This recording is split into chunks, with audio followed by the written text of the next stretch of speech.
குர்குரே செய்ய போகிறோம். பவுலில் 1 கப் அரிசி மாவு, 1/4 கப் கடலை மாவு, 2 ஸ்பூன் கோதுமை மாவு, பேக்கிங் சோடா 1/4 ஸ்பூன், உப்பு 1/4 ஸ்பூன், தண்ணி 2 கப்பு. இதை நல்லா மிக்ஸ் பண்ணி விட்டு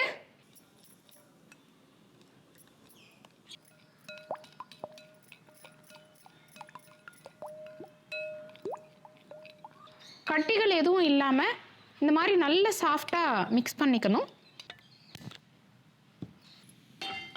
மிக்ஸ் பண்ண இந்த மாவை சேர்த்து இதை கைவிடாம நல்லா கிளறி விடணும்.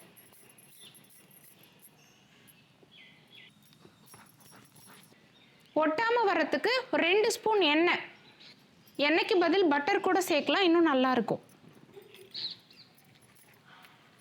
கொஞ்சம் கெட்டிப்படுற மாதிரி இருக்கும், கைவிடாம கிளறிட்டே இருக்கணும்.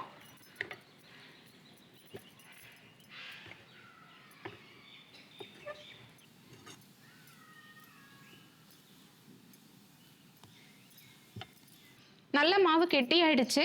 5 நிமிஷம் கூட ஆகல. தொட்டா ஒட்டல, அடுப்பு ஆஃப் பண்ணிக்கலாம். இது நல்லா ஆறணும். இந்த மாவு நல்லாவே ஆறிடுச்சு. 1 ஸ்பூன் கார்ன்ஃப்ளவர்,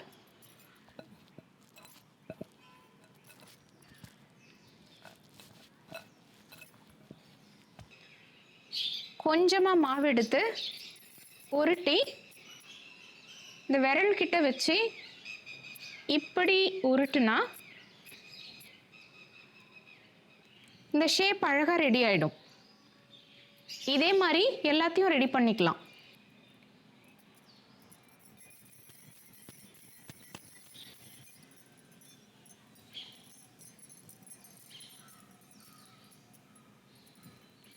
மாவு கொஞ்சமாக தான் போட்டோம், அதுலேயே இவ்வளோ வந்திருக்கு.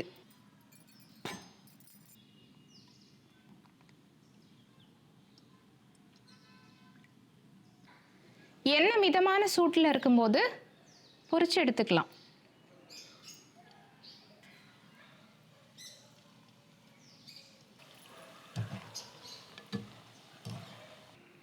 இது வேக கொஞ்சம் டைம் எடுக்கும்.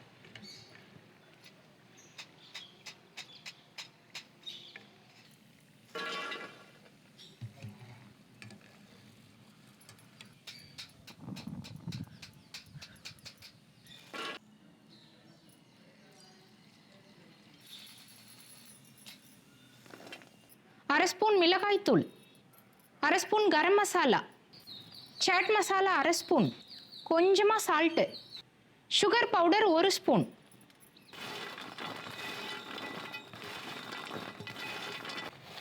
இதை நல்லா மிக்ஸ் பண்ணி விட்டா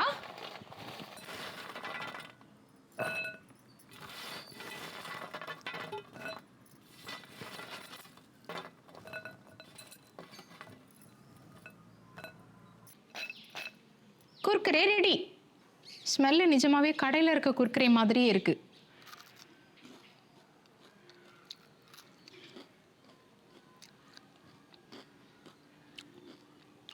இந்த டேஸ்ட் ஆக்சுவலி கடையில் இருக்க மாதிரி இல்லை, அதுக்கும் மேலே செம்மையா இருக்கு.